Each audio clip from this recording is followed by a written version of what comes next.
Welcome back to Stoic Wisdom Channel. Hey warriors, people don't fear aggression. They fear emotional control. People don't fear aggression. They fear emotional control. Anger is loud. Emotion is obvious, but calm is unreadable. And what cannot be read cannot be predicted. That's why calm people make others uneasy. Have you ever stood on the precipice of a roaring crowd?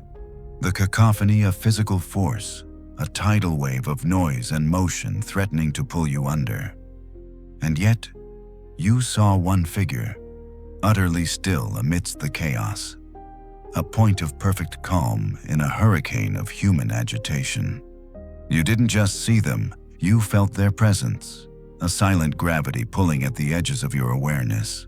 And wasn't there a flicker of something else? Not admiration, perhaps not immediately, something closer to unease, a quiet apprehension. Why is it, in this world that seems to value frantic energy, that the unwavering stillness of another soul often breeds not comfort, but a subtle, pervasive fear? Why are calm people always feared?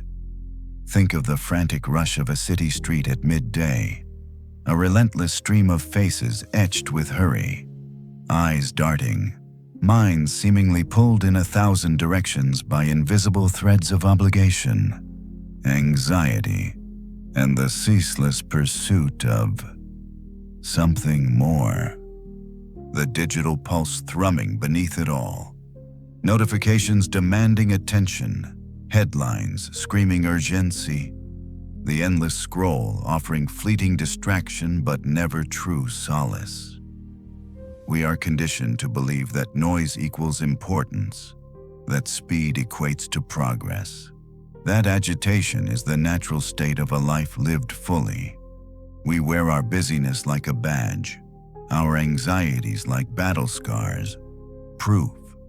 We tell ourselves that we are engaged, that we are alive, and then we encounter the calm, the person who navigates the same storm with an unnerving lack of visible turbulence, their breath steady, their gaze clear, their movements unhurried.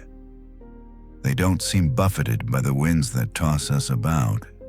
They don't mirror the collective panic or the frantic joy. And in their stillness, we see a reflection of something we perhaps lack, something we desperately crave, yet something that fundamentally unsettles us. Is it a judgment, a mirror showing our own internal disarray? Or is it something deeper, a glimpse of a power we don't understand, a quiet mastery that defies the frantic logic of our daily lives? It's as if they hold a secret, a key to a room we can't find the door to. And their very composure suggests we might be locked out. We project onto them our own fears, our own insecurities, our own inability to find that center within the whirlwind. They are feared not because they are dangerous, but because their calm exposes the fragility of our own carefully constructed composure, reminding us of the vast, untamed ocean within ourselves that we try so desperately to ignore. They stand like ancient monoliths against a backdrop of shifting sands, and we, the travelers, feel a primal unease before something so ancient, so enduring, so unmoved. This discomfort, this subtle fear, it's a signal. Isn't it a signal pointing towards the very nature of our modern condition?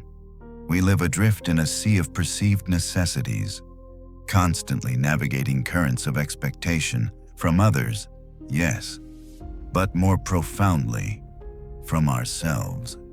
We're told to achieve, to acquire, to be more faster now. The pressure mounts not just from the world outside, but from the relentless internal monologue comparing our reality to the curated illusions fed to us moment by moment. We chase validation like thirsty travelers seeking water in a desert, mistaking the shimmering mirages of social approval, material gain, and fleeting status for the genuine oasis of peace. We believe happiness lies just beyond the next acquisition, the next promotion, the next tick on the endless to-do list. We are perpetually reaching, striving, agitated, convinced that peace is a destination we must earn through relentless effort in the external world. And then we see the calm, the one who isn't desperately reaching, the one who seems content with the present moment, not because they lack ambition, but because their ambition is directed inwards. Epictetus, chained and enslaved, spoke not of wishing for freedom from his physical bonds, but of the unshakable freedom found in mastering his own mind, his assent to impressions, his judgments. He understood what we seem determined to forget, that while the world may bind our bodies, chain our circumstances, and dictate the events that unfold upon us, there is a citadel within, inviolable, that remains eternally within our power, the calm individual. They are often perceived as feared because they embody this mastery. They seem unconcerned with the storms that rage around them, not because they are impervious, but because they have fortified their inner citadel. They understand the fundamental truth that Seneca wrestled with, the truth that often eludes us in our frantic pursuit. True wealth isn't measured by possessions, but by a poverty of desire. True peace isn't found in controlling the external world, but in mastering the internal landscape, our thoughts, our reactions, our judgments. Consider the relentless stream of information flooding your senses every day. News alerts, social media updates, the constant hum of digital chatter. It creates an illusion of urgency, doesn't it? It tells you that you must be aware of everything, react to everything, participate in every unfolding drama. To remain calm in the face of this onslaught feels unnatural, almost defiant, like refusing to join the panicked evacuation when the alarm bells are ringing. But what if the alarm bells are often false? What if the perceived threat is magnified, distorted, or entirely manufactured by our own interpretations? Marcus Aurelius, Emperor of Rome, facing plagues, wars, and the crushing weight of an empire, reminded himself constantly, "You have power over your mind, not outside events. Realize this, and you will find strength." He wasn't denying the reality of the challenges, but redirecting his focus to the only domain he could truly govern: his own reasoned response. The calm person often operates from this understanding. They don't ignore the world's noise. They simply refuse to let it dictate their inner state. They question the impressions before assenting to them. They ask, is this truly harmful? Is this within my control? Is my reaction proportionate and rational? This internal filtering process, this deliberate pause between stimulus and response, is the bedrock of their composure. It's why they might seem unfazed by criticism. They understand that another's opinion is external, and its power lies solely in the weight we choose to give it. It's why they navigate loss without crumbling. They grasp the transient nature of all things external, accepting that what was given can also be taken away, and their core well-being remains untouched. This quiet strength, this internal locus of control, is what makes others uneasy. It challenges our own frantic efforts to control the uncontrollable, our reliance on external validation, our deep-seated fear that without the constant churn of striving and reacting, we might simply cease to exist. We live in an age obsessed with comparison, scrolling through curated lives online. We absorb a steady diet of perceived perfection, the flawless vacations, the successful careers, the seemingly effortless happiness of others. This constant comparison is a thief of joy, a wellspring of anxiety. It convinces us that our own lives are lacking, that we are falling behind, that we are somehow inadequate. The calm individual, steeped in Stoic principles, understands this game for what it is, a dangerous illusion. They know that Zeno's assertion that virtue, living in accordance with reason and nature, is the sole good, holds the key. External circumstances, wealth, status, appearance, even the approval of others, are indifferent. They are neither inherently good nor bad. They simply are. True flourishing, eudaimonia, comes not from accumulating these indifferent externals, but from cultivating the inner virtues, wisdom, justice, courage, and temperance. The calm person isn't necessarily wealthy or famous or universally beloved. Their peace comes from knowing they are acting rightly, making rational judgments, and facing challenges with courage. They are not seeking the applause of the crowd. They are seeking the quiet approval of their own rational mind. This detachment from external outcomes, this focus on virtuous action regardless of result, is profoundly countercultural.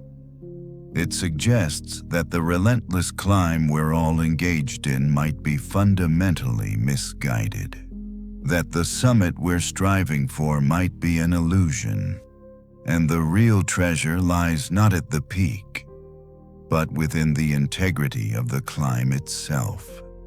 This realization can be deeply unsettling to those still caught in the race, making the calm person seem aloof, perhaps even alien. But they are not alien. They are simply attending to a different, more fundamental reality, the reality of their own character.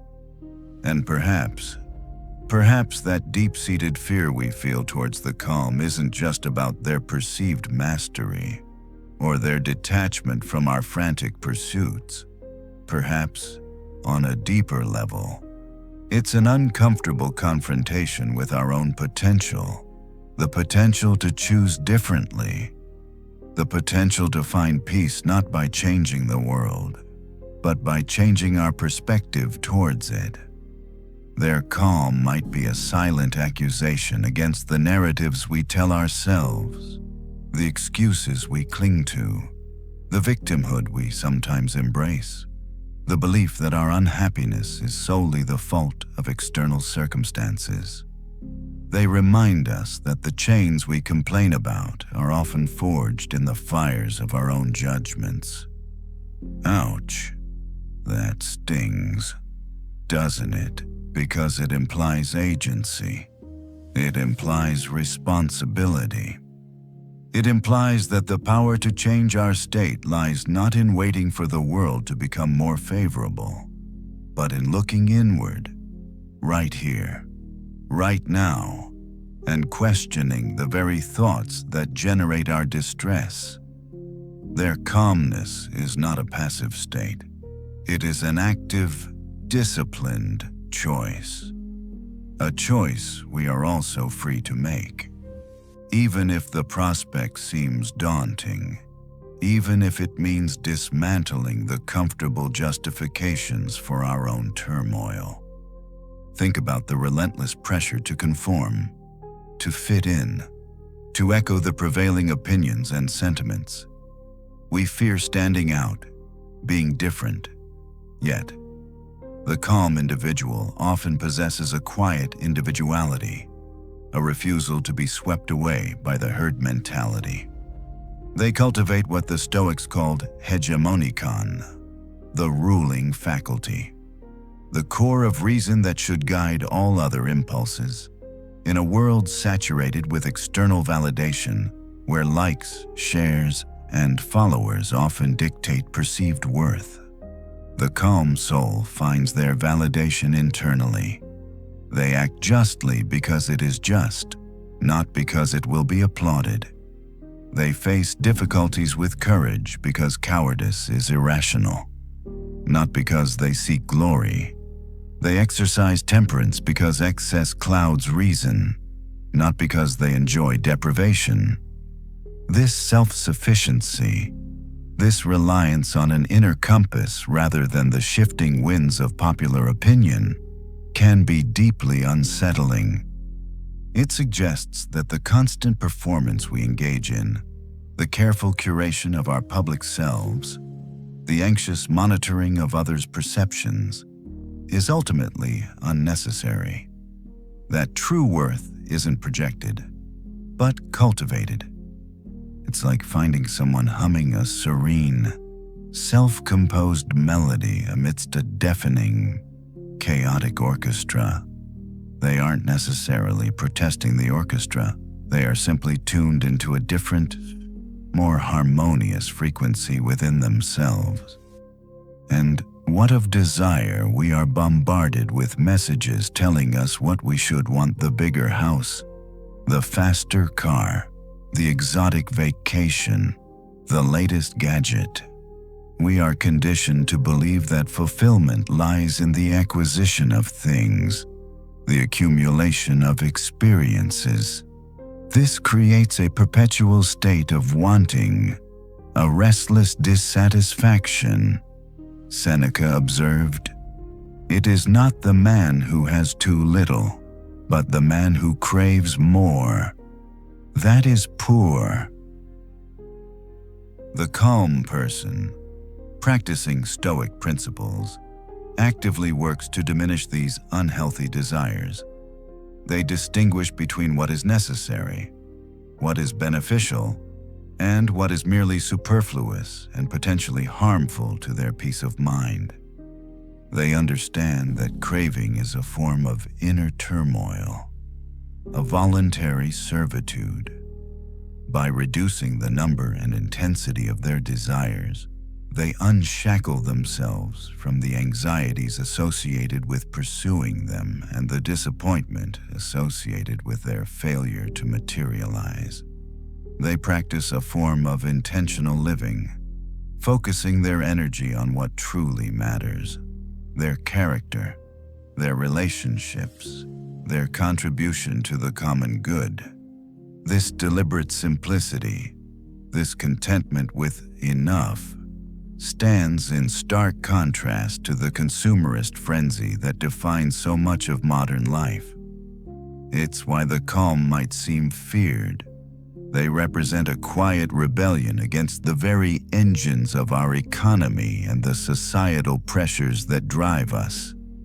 They suggest that happiness isn't found in endless consumption, but in intentional moderation. This journey inward, this cultivation of calm, is not about becoming emotionless or detached from the world.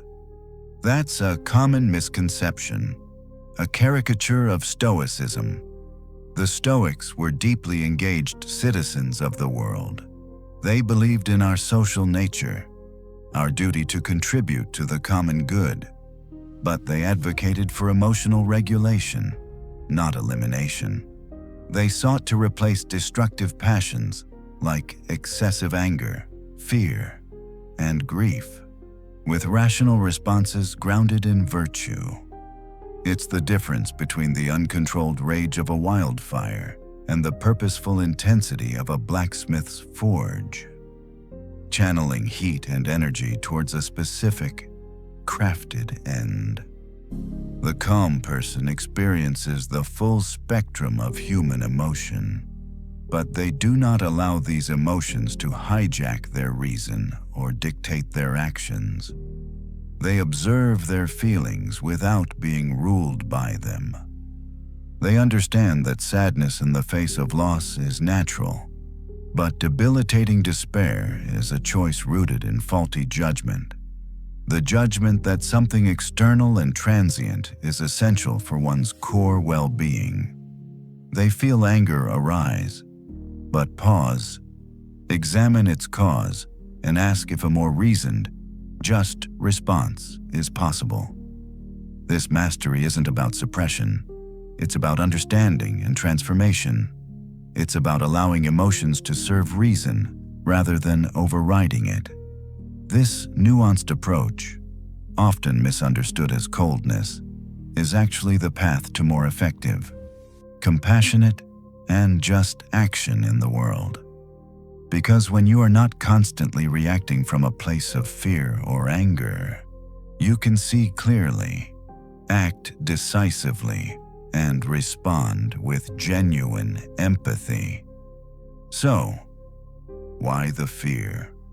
Perhaps it's because the calm person embodies a radical self-reliance that we find difficult to fathom in our interconnected, yet often isolating, world. They demonstrate that happiness and resilience are not dependent on the whims of fortune, the opinions of others, or the constant acquisition of external goods.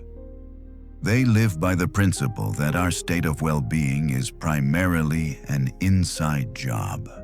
They remind us, through their very being, of the teachings passed down through millennia that the universe may be indifferent. But our response need not be that while we cannot control external events, we possess the sovereign power to control our judgments about them. That virtue is sufficient for happiness. That peace is not a prize to be won, but a state to be cultivated through disciplined attention, reasoned judgment, and intentional practice. It's a challenging path, certainly. It requires constant vigilance against the illusions and distractions of the world, and against the ingrained habits of our own minds.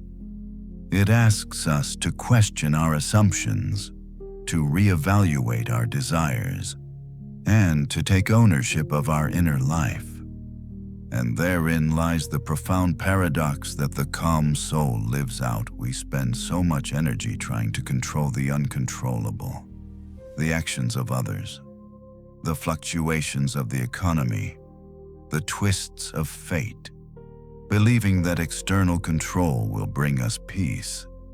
Yet the calmest among us have discovered the opposite, that true freedom and lasting peace are found not in bending the world to our will, but in understanding our own will, aligning it with reason, and accepting the world as it is.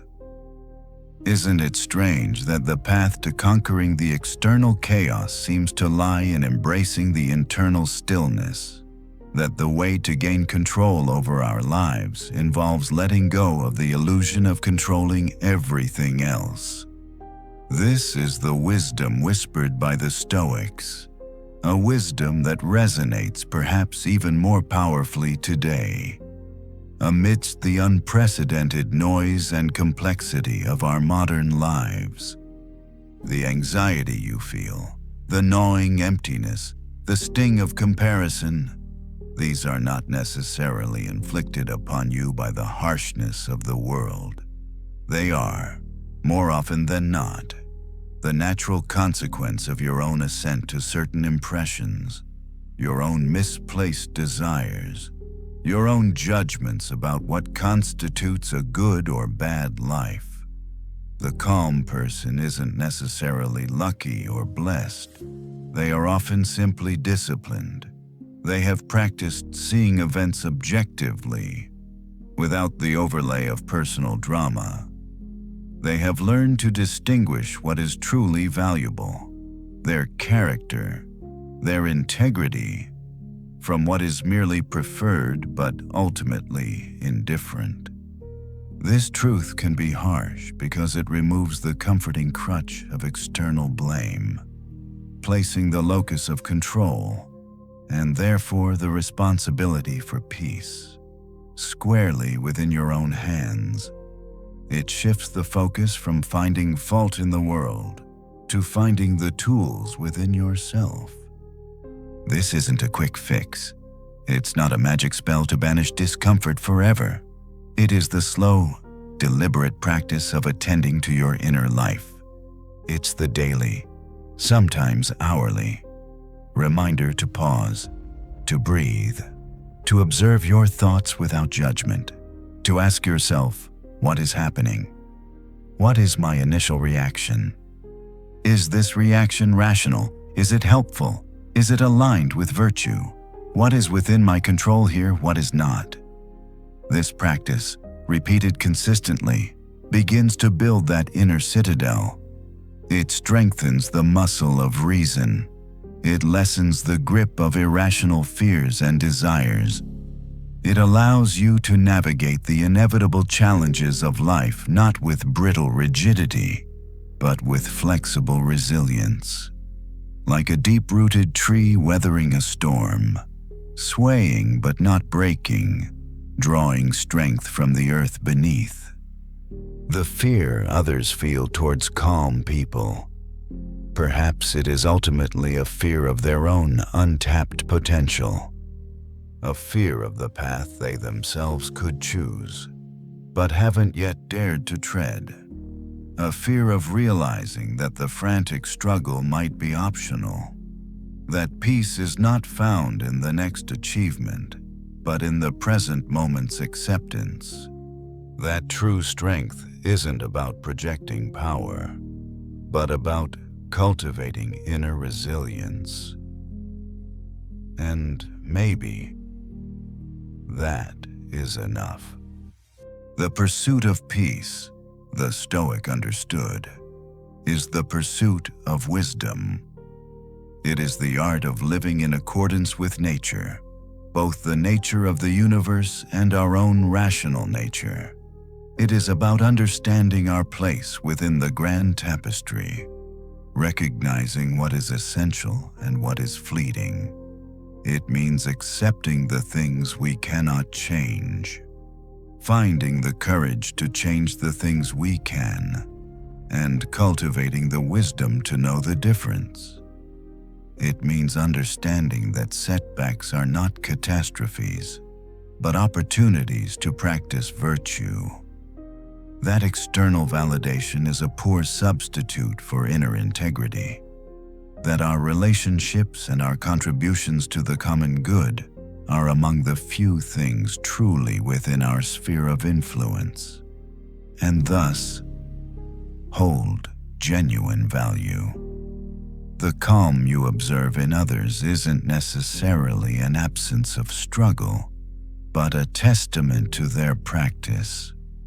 It's the result of countless moments where they chose reason over passion, acceptance over resistance, inner resilience over external circumstance. It's a quiet power, born not of domination, but of self-mastery, a power that doesn't need to announce itself, because its effects are felt in the steady gaze, the measured response, the unwavering presence amidst the storm. So, the next time you encounter that calm presence in the midst of chaos, that figure seemingly unmoved by the currents that buffet you, perhaps consider this: they are not to be feared. They are to be observed, learned from, not as figures of unattainable perfection, but as fellow travelers who have simply chosen a different path, a path inward, a path of practice, a path towards the quiet, unshakable peace that resides not in changing the world, but in mastering the self, a peace that, perhaps, is available to you too, not through frantic striving, but through quiet attention, not through chasing the external, but through cultivating the internal. Goodbye and see you in the next video.